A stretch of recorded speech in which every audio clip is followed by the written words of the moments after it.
that 750 people have been stranded.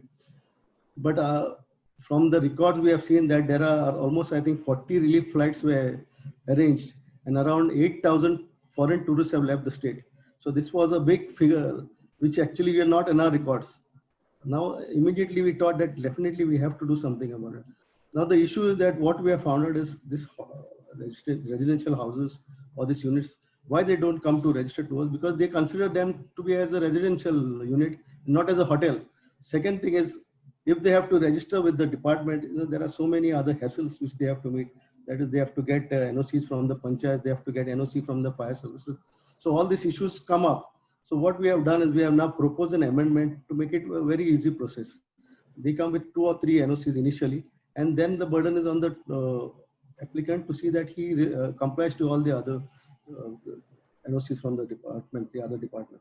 So immediately, I think once the amendment has been approved by the government, say within a month, suggestions will be called from the public, and then we will put it into practice. So this issue, I definitely feel, will plug the loophole, which has now been a bone of contention amongst most of our small hoteliers also. So this part, I'm very confident that definitely once we bring this on record, or we bring this on in our rules, everything will fall in line. Second part is talking about the aggregators.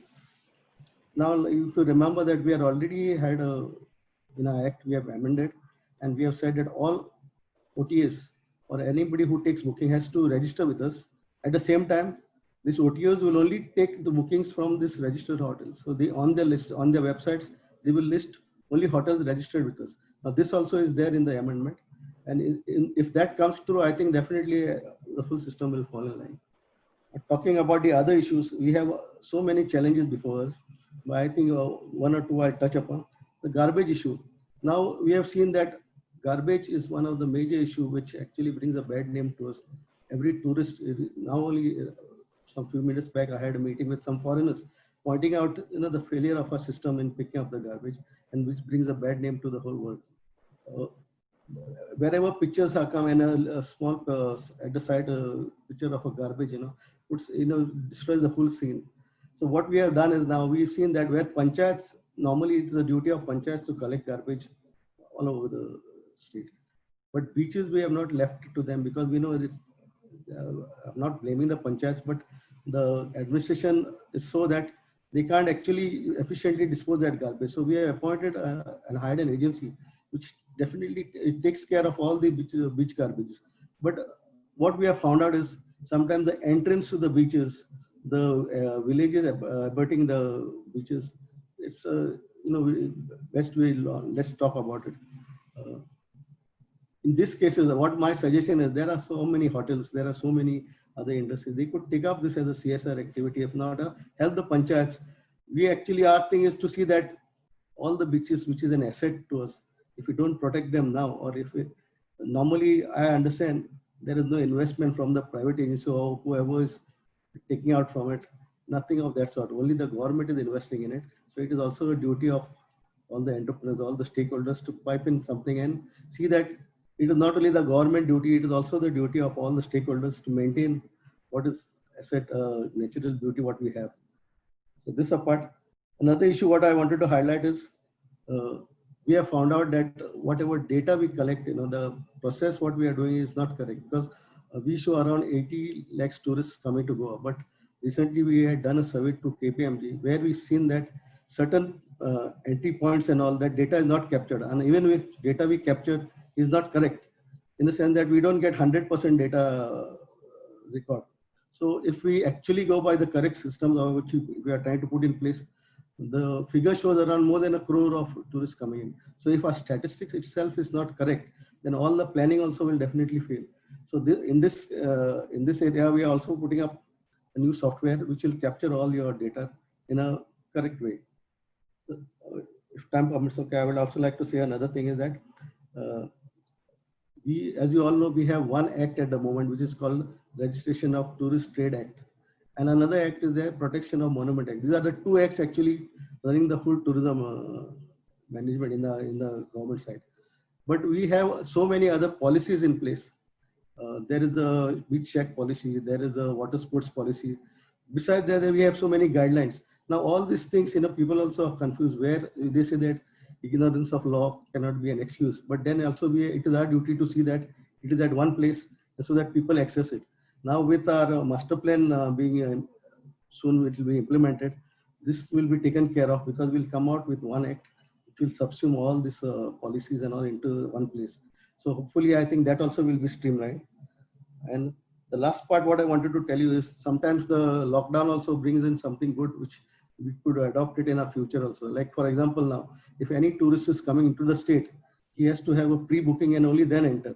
And after the debt test, okay, after some time, maybe the COVID will be over. But I think this system has to be maintained because now what we see is people, mass tourism coming in, people booking on in the open spaces, on the roads and all. So here what will happen is only a person having a booking will be allowed to enter the state, and he will go to his respected hotel or wherever. So I think this COVID system, what brought in now, it should continue. And another last part, what I was trying to say is that, okay, I think I will keep it on later on. With this, I would like to end my talk. Thank you so much, sir, for your thoughts. And as you rightly mentioned, this COVID has been a great learning experience for all of us. I would especially like to highlight the fact that you mentioned, which is around the waste that comes out from the hotels. And I think it is a very good time for the hotels also to look at ecotourism very, very seriously. And the state's doing everything that it can to support the hotels on that entire endeavor. And if the hotels come together and if the entire tourism fraternity helps in keeping our garbage sorted and keeping the tourist destinations clean, it is going to help us in giving a much better experience to the tourist who's coming in, and we'll be able to get a larger, more value conscious tourist coming to Goa. So thank you for your thoughts, sir. We would like to now first take the first round of Q&A. I would request the attendees to put their questions in the Q&A column and type down their questions. If you would look on your screen, you would see a Q&A question. So the first question that I have, and I would like to first direct it to Director Sir, will be, what will be the detailed tourism policy of Goa for the upcoming season in 2021 with respect to all tourism components? And I think, sir, you had briefly mentioned about the master plan and the future plans also. So if you could just briefly tell everybody about that. Yes, definitely. There are some issues which we have to tackle on a short-term basis, and there are some issues which we have to tackle on a long-term basis. As I mentioned, first of all, statistics is a main thing which we have to plan on. So if we get our statistics right, definitely we can also plan our future also in that. The second issue is the funding. So if we have funds, only then we can plan. So what we are immediately trying to do is, we have seen that all these years, though we have the funds available, the planning is not in place, in the sense that we don't have a master plan will be for a long vision, but for the year.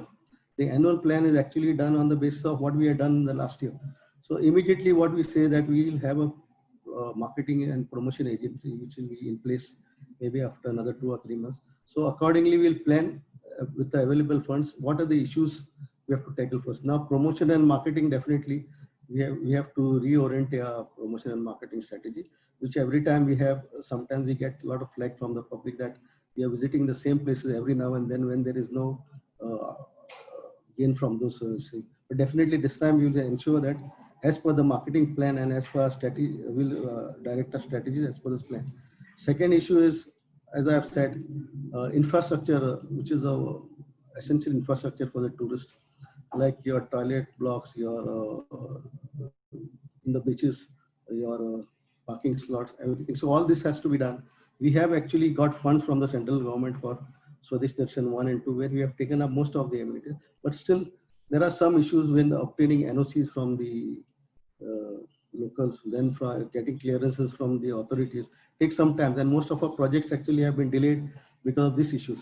So in future, that we have decided that only after we get NOCs we go ahead with projects.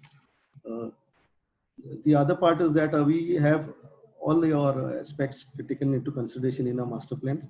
We have, since we have now already focusing always on the beach tourism, we have diversified our tourism to the hinterlands. We'll be having ecotourism projects, we'll be having your green projects. So all these things have been captured in the master plan, and phase by phase definitely we'll be implementing.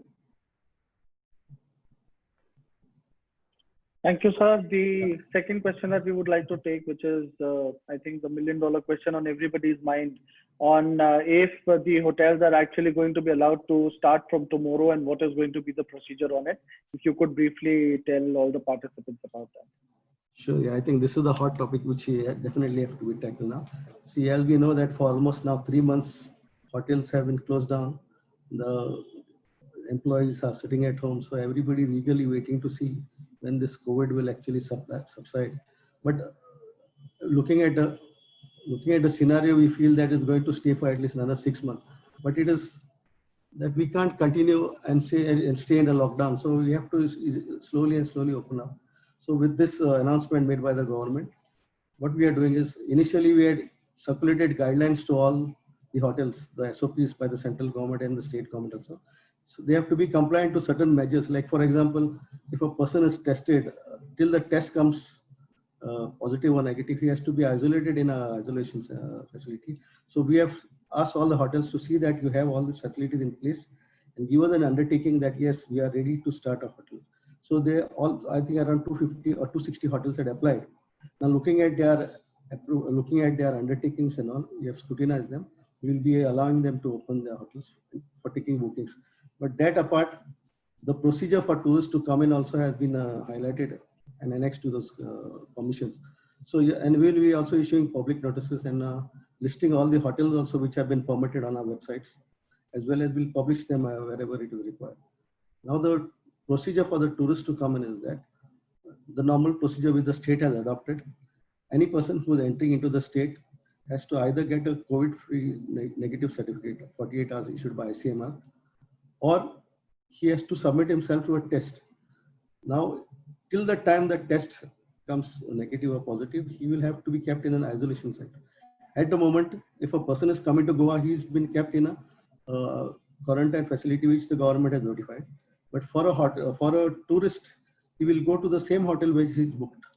And there, once he gets a clearance that he's clear, then he can move out of the hotel or any place he wants. So this is the procedure. This we have already highlighted in our public notice. We'll also be issuing it to all the hotels. So maybe by evening today, I think we will grant them all permissions. Thank you so much for your detailed answer, Director. I'm sure everybody wanted to hear that, and a lot of hoteliers who have joined us today would be happy to hear that they would finally be able to get back to business. Coming back to business, we have with us today Mr. Abhishek Bhat. Abhishek is the Vice President, Regional Operations. He looks after Goa. He is he has a working experience of telecom and hospitality industry for over 12 years. And he has been with OYO for over 20 months now.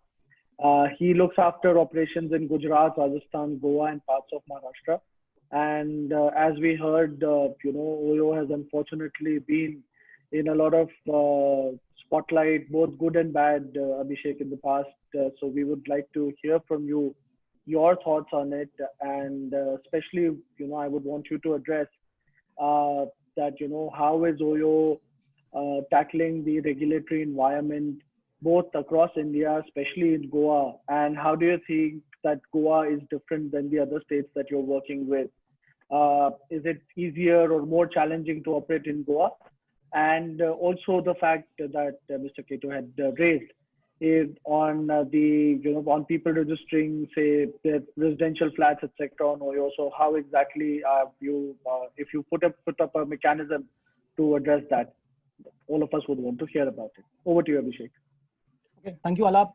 Good afternoon, everyone. Good afternoon to the panelists.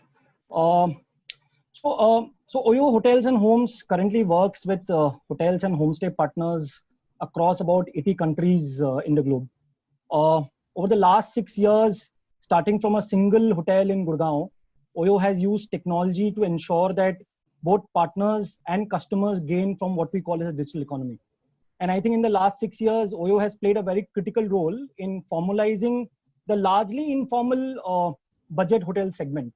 And I say that with great pride because having enabled 100% check-ins to be digital and digital proof, we've ensured that there are no leakages per se in the system. And also to one of the point that Mr. Serafino had raised about illegal guests and all.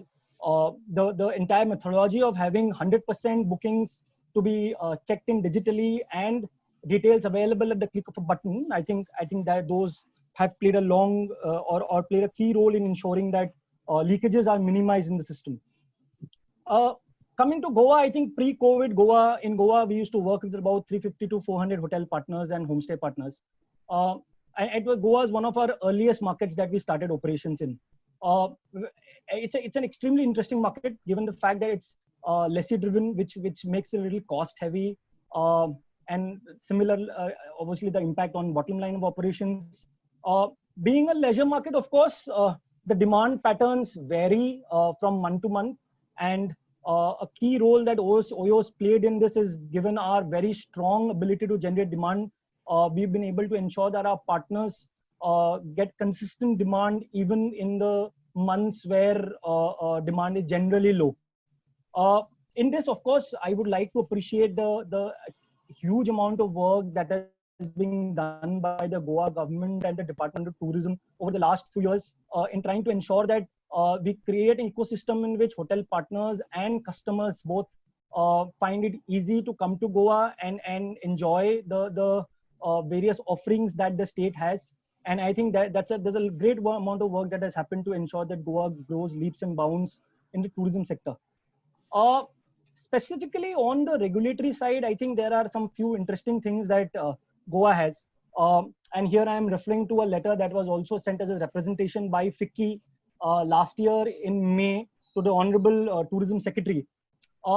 Across the country over the last few years, tourism departments have laid a lot of focus on promoting alternative accommodations like homestays, bread and breakfast, and vacation rentals. And I think along with that, of course, the Goa government and the Department of Tourism have also played a very critical role in encouraging these options for customers to be available. However, one problem that happens that all these types of accommodations, be it the really large hotels or the alternate accommodation facilities, are subject to the same type of licensing requirements. And this becomes very difficult given that homestays and very, very small budget properties are not really professional hosts per se. And it is at times difficult to kind of treat them as commercial establishments in par with or at par with really large hotels.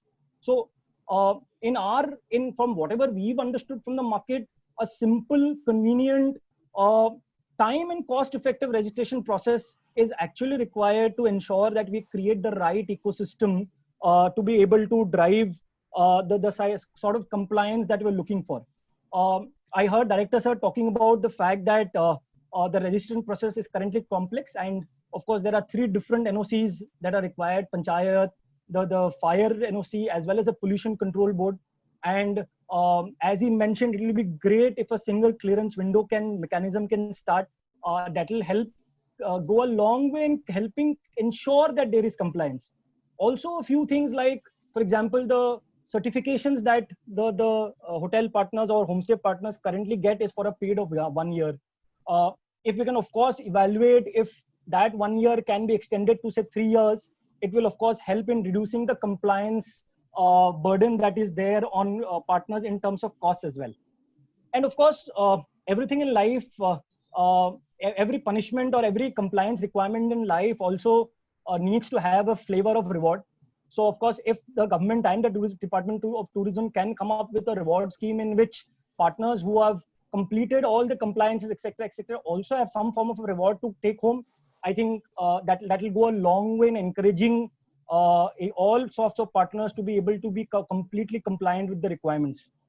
We believe that a simple registration process and regulatory environment will go a long way in increasing the availability of different types of accommodation options for domestic and international travelers, and ensure that Goa continues to be the most sought after destination in the country. And given the fact about whatever has happened during the last 90 days in COVID times, I think the need for the government, for partners like us, and for the hotel partners to work together has never been more. So I honestly want to assure everyone, and especially Director Sir here on the call, that we are completely standing by the government and the Department of Tourism to ensure that we continue to get customers to Goa, the right customers to Goa, and continue to ensure that the tourism sector in Goa continues to flourish the way it has been. Those are some initial comments from my side, Alap. Thank you, Abhishek. It is heartening to know that OYO is, of course, aware of all these challenges that people are facing, and especially the facts that you've highlighted, yes, and which Director had also said that there are regulatory challenges as far as small businesses are concerned. And we would want the small businesses to flourish, because that's the larger idea of tourism, to be more inclusive and to get more people on board. Moving forward, I would like to invite Mr. Diaz. Mr. Diaz, I'm sure most people in Goa would know. He's the CEO of SITA and TCI, India's biggest inbound tour operator. And he has been working in the tourism industry for the last 30 years. He is managing committee member of Travel Corporation of India. He's also an ex-member of the Investment Promotion Board of Government of Goa. He is a man after my own heart, loves playing squash and goes on walks. In fact, I've seen him whenever I've gone to Goa, walking around on the beach. So he's very well traveled, and I think his experience on the major ups and downs of Goa is going to be very, very enlightening for us.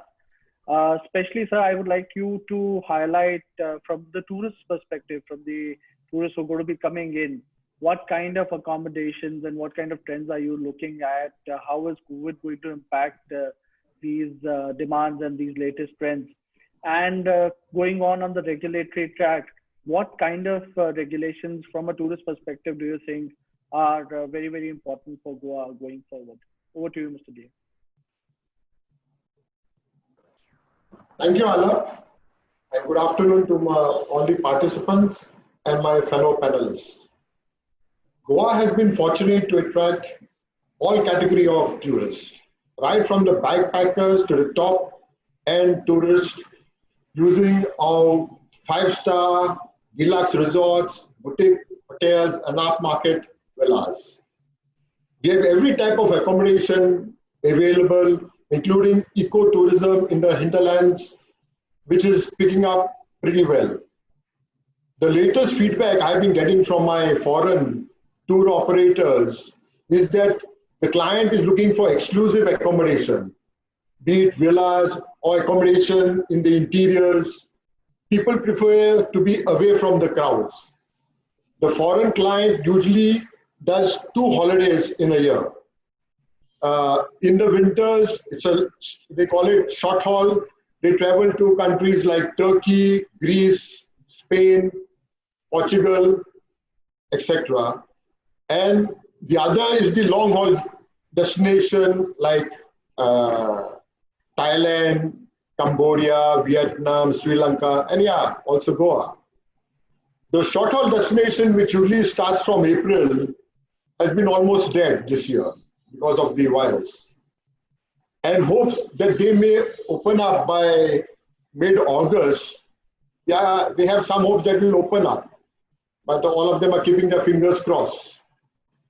This, I feel, can be a plus for us.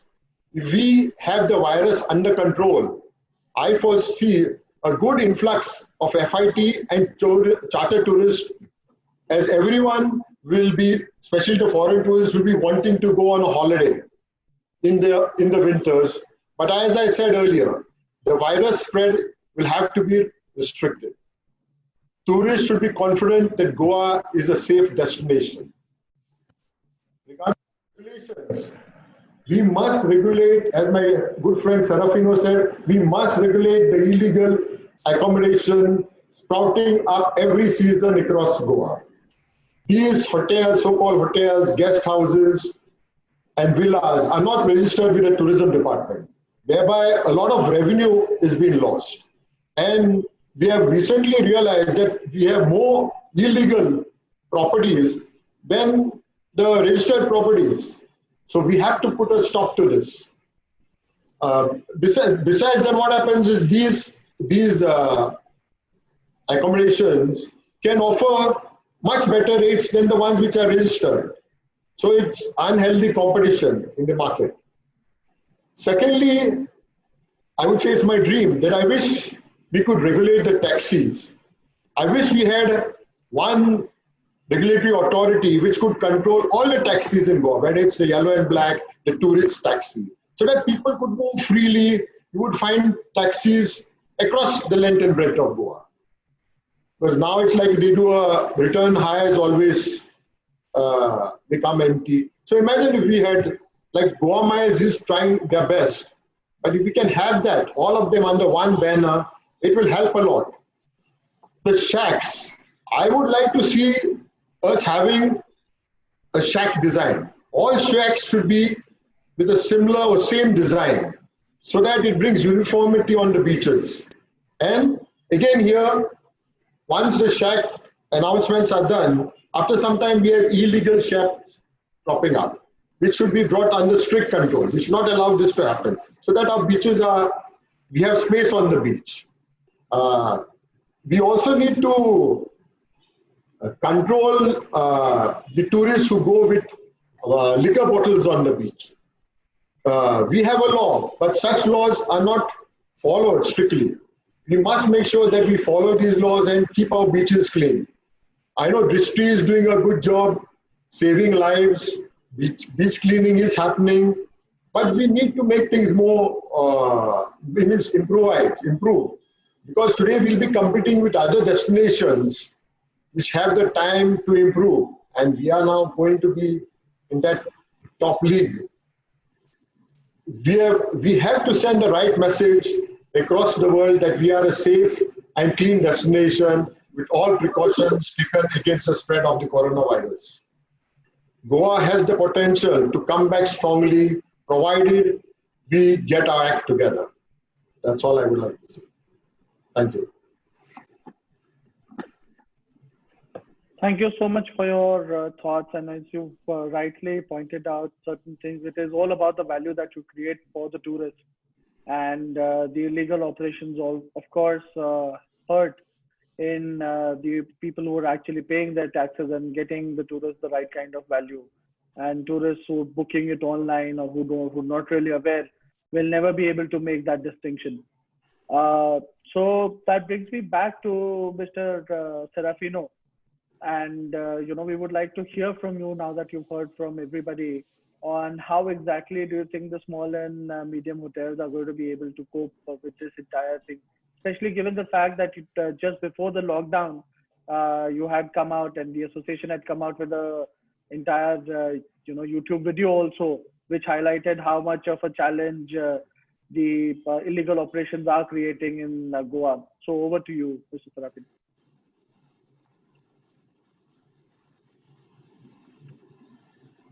I think you're on mute, so you'll have to unmute, please. Sorry about that. Perfect. As our director said about making a new policy and waiting for that. But time being, I have a small suggestion and we can quickly act upon. And it need only the government will to do quicker as possible, and the COVID is the best time to do. Now let's say we have very important thing is the homestay. As the gentleman in Oyo said, there are a lot of regulations and licensing things are there, so people are likely to opt for a illegal way of operating the guest houses. And it doesn't mean they do that for their living and we lose else. So I am playing in between a very best level playing field is. I have a suggestion. Any homestay which is between 4 to 6 room maximum, you can even make it 4 rooms. That will come under one license, which is tourism department. Fire, I will keep it on. It's not so expensive and not so difficult to put a fire extinguisher or a escape for a foreigner who is staying there in case of emergency, to give a few guidelines to that. But next is pollution. And the pollution is very, very, ruthless, you can say. The fees are very high for a 4 rooms, the tedious job and all. as long as they take care of their garbage and they don't have restaurant or whatever. So tourism can come out with a compact policy for a homestay. And the homestay should be the owner is staying in house, meaning to say he has his own accommodation and he has certain room to let. In that, he pays certain percentage to Goa government, not to GST, where it is divided to state versus to central. It goes directly to the state government, a small contribution, not too much, and he is allowed to deal with the with all the respect. He is allowed to deal with the simple license, simple earning for the government, and that is called homestay. So we need to come with a homestay policy. Since time being, it doesn't give a permission to others. But there is one big catch in the name of homestay. There is one big catch in the name of illegal tourism. We just call illegal tourism, illegal tourism. Nobody understands how much it costs to put a hotel, even a smallest hotel, and to call it a hotel. Once you call it a hotel, it's an industry. Once you call it an industry, you need to have a pollution certificate. Once you call it an industry, you need a license to establish and then license to operate. Imagine a small guest house of 10 rooms has to go all through this. And then there is one more catch there. In a gated community, I will collect 10 keys of 10 flat and I will go to the tourism department. It's allowed by the law. I will go to the tourism department, show 10 contracts of these 10 families with me, which are second home, no under pollution, nowhere. And out of that two contracts, two flats, I will register with tourism department. So I will open an account with 2 villas. When I sign with OYO, I don't say that I have 2 villas or I have 20 villas or I have 20 flats. I will say my brand name is so-and-so. Let's say Sunflower Holidays. Now this Sunflower Holidays is only 2 rooms registration with tourism department, having 20 rooms with a different operator, and he is a competition to it. So, and he will have also 2 names so that the GST limits of 20 lakhs doesn't cross. So GST has been lost, tourism doesn't know about it, and it is going like anything. So whenever you complain this to the tourism department, I'm talking about for last 10 years, the answer is show me where it is. Take us where it is. So it is. So for that, I have a suggestion. Tourism can come out with a small 2 members flying squad to hear and to give a relief also for them if we are wrong. If a complainant is wrong, the guest should not be harassed. There and there he can pass in a small order. So you can call it even a small tourism tribunal, like how we have a tourism director. Under him, there will be a tribunal sort of, or a officer who looks after these cases. Another point I made it here, pollution I have spoke, because for a small 5-room hotel, there should not be pollution. Flying squad I have suggested, people running illegal second homes, I have made it clear, having 10 flats key of a second home of people who are living abroad or out of Goa, and that is signed again with even so much so even with a tour operator. Now leave now for a second, leave it OYO or other online booking.com and agoda.com, but even a Goan tour operators are dealing with illegal such operators showing the tourism certificate, doesn't trying to explain him that I have only 3 rooms, but I am offering you 20 rooms. And the operator will sign with him for only one reason. If he doesn't sign, the Russian tour operator may directly sign with them. So first 2 years, one or two operator refused to sign for such entity. Now, some people are ready to sign with them. The reason is they are asking me, Serafino, you've been talking about this for 5 years. Nothing is happening. So this is the first year I signed with such a entity. The reason is government is not taking any action. It is because also politically what happens, you allow to do it and sometimes you force to do it. So it is government decision how they can stop the leakages. The leakages are high, and we used to just say the leakages are 60%, 70%, 73%, like that. But recently, with a great study, the leakages has crossed 70%. Can you imagine a Goa's tourism with a 70% leakages? What government get is 30%, and I can file an affidavit in any court or anywhere. The leakages is 70% today, maybe more, but not 69. So government has to work on leakages heavily. It is a long pending work for a new director who has come. It is been happening for so long. So during COVID, if they can work and do it, nothing like it. I would like to request also before I end, the website of Goa Tourism need to have like a telephone directory. Elsewhere in India, somebody sitting outside India also will have the total telephone directory of hotels directory. I mean, with the website and all. What we have today is it's very basic and very old telephone number, old website. Some hotel doesn't exist. Some hotels are sold, change the name. So we need a new, brand new, a good website for Goa, very badly needed, where all such players are there, and automatically, if they book the hotel, they know it is not existing on the that directory, online directory on website. So that's not a place they will choose. So I want to remind our director one more thing is that now online operator made it compulsory to register with Goa government, and they need to deal with the registered hotel only.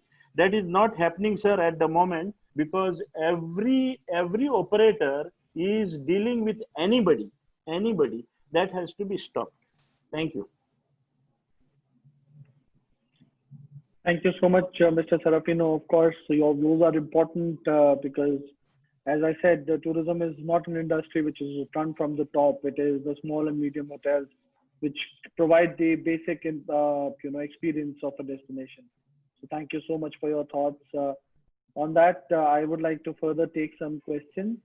One question that I have is are we looking at standard SOP for all hotels? Director sir, if you would like to address that, would we be issuing SOPs to all hotels who will be opening? Yeah, with the permission what we are going to grant, we'll also attach the SOPs, because in fact earlier what we have asked them is you have to comply to this so and so SOPs. We are again reiterating them that you have actually complied to this thing, so that they are just show that what compliance they have given has to be put in place. So this guidelines will be attached along with your permission, which we are going to give to them. Now, responding to Serafin, I would like to say a few words. What Serafin has pointed out, actually, that we have taken into account. We are aware that registration would definitely be a problem for the small hoteliers. As he has said, we have actually taken as a D category for all hotels which are less than 6 and less than 6 rooms. Secondly, what he is talking about your pollution control boards, NOCs, that's a fact that people have to struggle to get clearance from NOCs for air and water pollution. We have been talking with pollution control board, Mr. Joglekar and all. He has assured us that he will make the process very simple for these hotels. And in fact, we'll actually hold a drive. We'll try to come into in panchayats also and try to take as much registration as possible. We'll try to make it as simple as possible with a minimum, like you show your ownership of your house and a house tax receipt from the panchayat, so that you know that structure is legal. So only these two main things we'll be taking, and the rest it is up to you to comply as per the law, that you can't escape. Like for example, but we will not, for the registration purpose, we will not insist on this initially. So all this is already there in the amendment, and it will be put for public objection suggestion within a month. And at that time, if we have some more suggestions and all, definitely we are open to it. Second thing about OYO and all this online OTAs, what he is telling is, yes, the act is already amended to see that they register with the tourism department, but in the amendment, the further fees and all to be registered, definitely they'll come. And at that time, and what we have said is that they have to ensure that only registered hotels will have to be taken online. Definitely we'll ensure that this is complied with, and we have our squads also which are activating them. We'll take action on all those people who are not compliant with this. Hopefully, with this streamlining, everything will fall in place. Thank you. Thank you, Director Sir. I think that would be very useful for everybody. If we have any other questions, you can all type down in the Q&A remarks. Abhishek, you have some thoughts on, especially on what Serafino has raised, because it's largely with OTAs and players like Oyo. So how exactly are you dealing with things like that? Yeah. So I'll just like to kind of highlight one thing which I spoke about in my in the earlier part of the conversation, was that by ensuring that 100% check-ins are digital and available on the platform, I think there is a lot of transparency that we've already got into the system, and leakages have been minimized to a large extent. On the bread and breakfast thing, I think there is, of course, a bread and breakfast and homestay policy that the government of India had announced in December 2018. And by and large, when the owner is saying at a homestay, and when the owner appoints an operator to kind of as an agent, it is called bread and breakfast and is as per the central government policy. However, to Mr. Serafino's point, of course, we will be absolutely happy to work with the association while simplifying rules for the benefit of the industry. Regarding the larger question around Oyo, I think over the last 6 years, Oyo has enabled demand and supply to meet in a cost and time efficient manner. We all have to understand that piece. And over this time, Oyo has enabled thousands of partners, asset partners, hotel, homestays, to use technology to improve hotel operations and improve yields for the assets. And if you kind of go back to the IT Act of 2000, Oyo falls under what is called as an intermediary category, which is, for example, classified as companies which provide tech-enabled solutions to enable interaction between demand and supply. So, however, as Director Sir mentioned in the Tourist Trade Amendment Act of 2019, the responsibility or obligation has been put on online platforms like us to ensure that hotels and accommodations are registered in accordance with the terms of the Act. And of course, there is a penalty provision also that's been put in place. Our humble submission here is that as an online intermediary, we provide access to our platform for the demand and the supply side. It is literally impossible for us to check registration status of each hotel and homestay. And fundamentally, intermediaries cannot start taking the role of monitoring actual service providers. Intermediary does not have, like someone like us, do not have the dynamic means to check the veracity of the registration number that is being submitted by a potential host, given that the entire process is handled by the government. Having said that, we understand that and appreciate that there are for the overall well-being of the industry, it is extremely important that there is a high level of compliance. Hence, it is our humble submission that we need to create simple and cost-efficient regulatory requirements that will encourage hotel partners and micro entrepreneurs to kind of offer options of such homestays to customers. And we believe in promotion of these homestays and budget hotels will ensure that we continue offering multiple accommodation options to our customers who travel from India or from abroad. Nothing, just last point on the SOP piece. Nationally, we've launched what is called as sanitized stays, and there's a complete SOP that Oyo hotels I have now to follow in order to ensure that we take the highest level of precaution and ensure safety and security of our guests. So that also is being done, and we will absolutely comply with the SOP that Director Sir spoke about. I'll just kind of highlight what I mentioned earlier as well, that in the current scenario, given whatever has happened due to COVID in the last 90 to 120 days, it is the right time for government, for hotel partners, and for intermediaries like us to work together to ensure that we do what is best for all ecosystem partners, be it the government, be it the hotel partners, or be it for the end consumer or players like us who are all working together for the betterment of the Goa tourism. So that's a quick comment from my side, and absolutely we will work with the association as well as with the tourism department to figure out what is it that we can do to ensure that we are with there or the organization in this time that is there? Right. Thank you for your thoughts, Abhishek. And I am sure, going forward, since OYO has, and as you rightly mentioned, OYO would want to work with the government. When there is more dialogue between the government and players like OYO, a lot of this mistrust and a lot of challenges that is seen will actually go out of the window. So good to hear that. The next question I have is for Mr. Ernest, since he's been one of the key players in bringing charters to Goa. The question that we have is, how do you see the charter scenario panning out, and especially because of a few of our core markets, Russia, UK, etc., have been badly hit by COVID. So what exactly is your thought on charters and our core source markets? I've just got to know that from Russia, from Ukraine especially, they have started charter operations to Egypt. Ukraine to Egypt. Now, the bookings which are coming from UK for the summer destinations is pretty promising.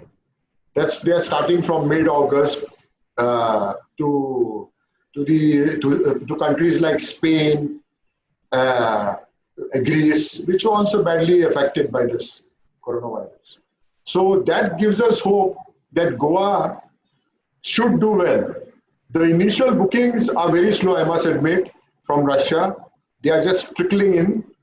But from the UK, I've heard that TUI, which is the only charter operator coming from the UK, they are receiving bookings, maybe not from November, but from end December, January onwards. So right now we need to have a SOP in place to inform all the foreign clients what are the requirements for them if they want to book their holiday to Goa. That is a requirement, because as of now, we don't have anything with us to tell a foreign client, be it FIT or charters, what are the procedures followed. First, we have to open the airspace. Secondly, what are the procedures required for a client if he plans to come for a holiday to India or Goa. So once we get that sorted, I feel we will start seeing more bookings coming in. Right, thank you. Few final questions as we are coming close to our closure time. The next question is directed towards Director Sir. It's a two-part question. First, of course, building on what Mr. Diaz was saying on marketing. So what marketing initiatives is the Department of Tourism looking at in the coming year, especially because all trade fairs, etc., will not be operating this year. So what plans do we have for that? And the second question that we have is on, public areas and places. Would we be following social distancing and water sports, etc.? Would they also be given guidelines on the capacity that they'll be allowed to operate at? As regards our plans of marketing and all, definitely we'll have to reorient them, looking at how the industry is opening up and how the international industry also is opening up. So definitely we'll have to reorient them as per the potential of these places. What we used to do earlier, going to the normal WTM, ITV, and also this also will have to be reconsidered how these cities, how these countries are opening up. Based on that and looking at the potential of these people, whether they will be able to come to Goa or not. So this thing will definitely look into. Second part about social distancing, about your sanitation, all these are actually in place now. There are no different SOPs for tourists and for the public. It is the same. So whatever social distancing norms, whatever SOPs are to be followed, definitely we will have to follow. So crowd management and all, they have to be in place. Without that, otherwise the permissions given to the hotels will have to be reviewed. If government feels that it is going out of bounds, definitely we'll have to step in and take preventive measures. Regarding one issue I wanted to highlight, which Serafin had pointed out, and as well as Abhishek, that registered hotels have to be informed to the public. So definitely we are also looking into this aspect, where we have now already made provisions. All registered hotels will be listed on our website so that public is aware that These are the hotels which are registered with us. Thank you. Right. Thank you, Director, sir. If the audience has any more questions, you can type it down in the Q&A section. We would also, because we're coming close to the closure time, I think we'll have the last comments from everybody. We'll start with Abhishek. Any closing thoughts that you would like to give to the panelists and the audience? Yeah, so couple of thoughts. One is, of course, in 6 years, the organization has kind of worked with thousands of partners across the country, in fact, across the globe now, in trying to enable them with technology to be able to get better yield out of their properties as well as ensure better operations. And it's one platform that is used by customers at large, and it's provided customers with ease of booking and of course even partners. On the issues specifically to Goa, as I said, we are continuously working with the governments across the country, and we are also working with the Goa government to ensure that whatever requirements are there, we kind of work with them to put in place. I heard Mr. Serafino talking about the need to kind of work together, and as I also mentioned that we will kind of work together with the association as well to help push this forward. Our humble submission remains that the processes that are currently employed to be able to do the registration bit is cumbersome and at times not time and cost efficient for a lot of homestays and small budget properties. So if those regulations and rules or processes are worked upon, I think we will see far higher compliance. Couple of last points. As I said, as an intermediary, it becomes very difficult for us to kind of directly monitor, but we will do whatever it is required to kind of work with the government to help the government do that. And the point that by ensuring that 100% of our check-ins are digitally recorded and available at the click of a button, I think is a huge thing in terms of reducing any leakages that are there in the system. All these check-ins are digitally recorded, and of course tax is also paid on all these bookings. So those are a few things that we do as of now. We continue to work with governments across the country in this COVID scenario on how do we get demand back and how do we get the hotel industry to start firing up once again. That's the last comments from my side. Happy to answer if there are any other queries that the panel or the audience might have. Thank you, Abhishek. Mr. Serafino, some last concluding thoughts from you.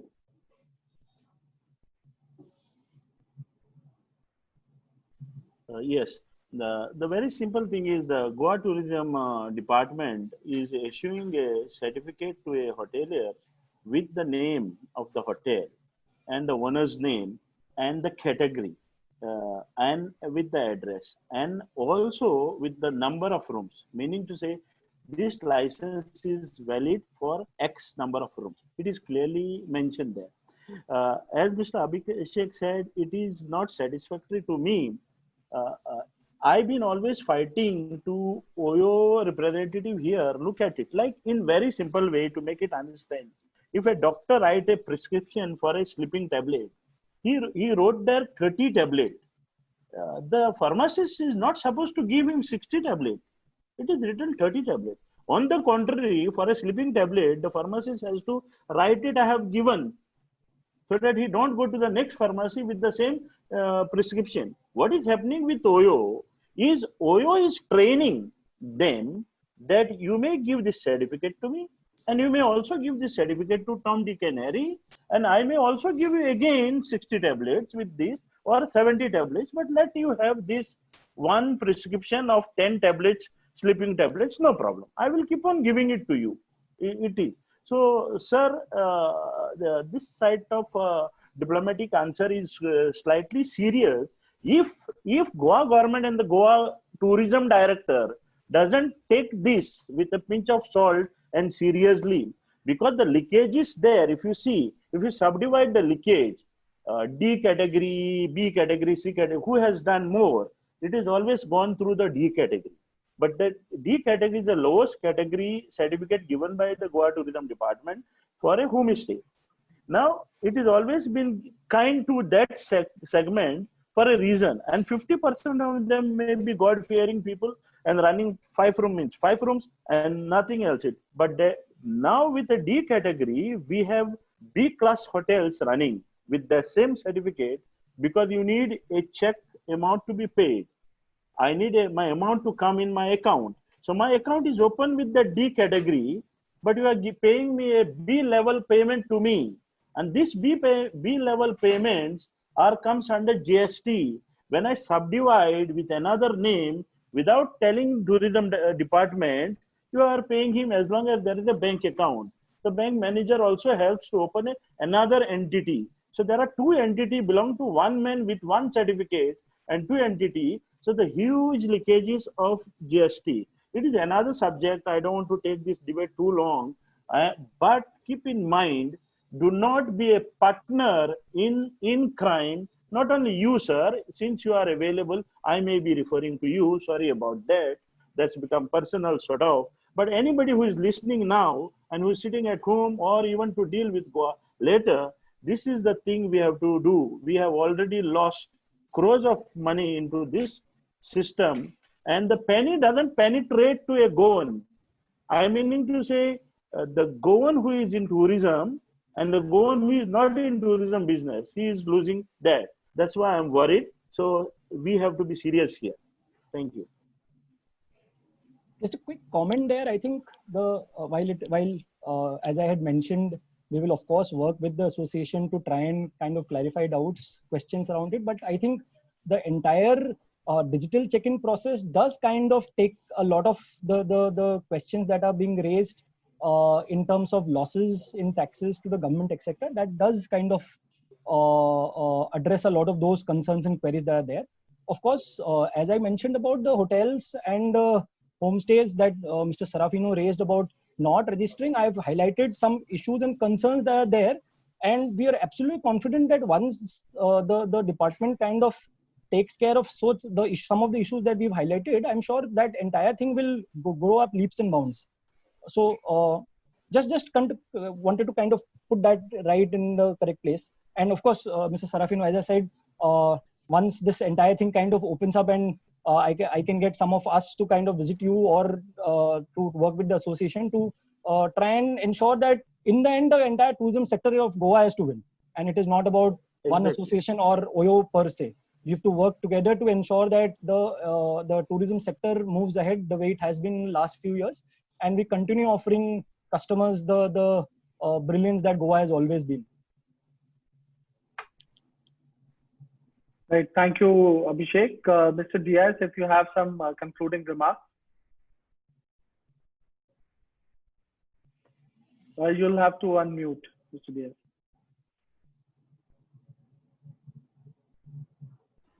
Sorry.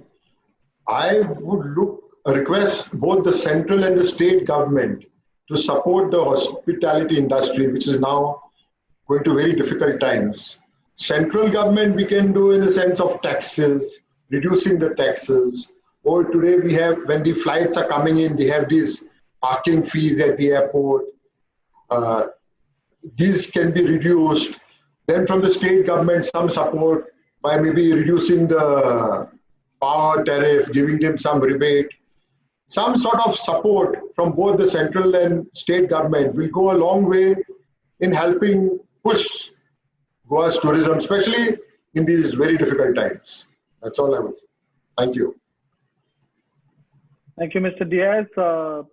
Director sir, since you are representing the state government and you've heard everybody, closing remarks to end this webinar for today. In fact, this has been a very good platform to discuss issues. Most of the suggestions I've heard, and some suggestions what they have suggested we have already taken on board. Definitely, we are not into the business of tourism for making any profit and all. The department and the government is always acting as a facilitator, a regulator. We are open to all the suggestions what have been given, and I'm definitely sure as long as I'm on the seat, I will try my best to see that the issues are taken up to the government and sorted out in the best interest of everyone. our endeavor is to make Goa one of the best destination and see that quality tourism, we bring in quality tourists and not mass tourism, which is there. At the same time, we retain what Goa is and what Goa was in the past. So with these few words, I once again like to thank everyone for giving me this opportunity to be on this webinar. Thank you. Right, thank you, sir. Thank you, everybody who's been a participant of this webinar. Recording of this webinar will be uploaded on Goa Tourism's YouTube channel, and you can go and revisit it. If you have any further queries, etc., we would be more than happy. You can post it on our Facebook and YouTube handles. Thank you so much, and we hope to invite you all back to Goa very soon. Thank you. Thank you. Thank you all. Thank you so much.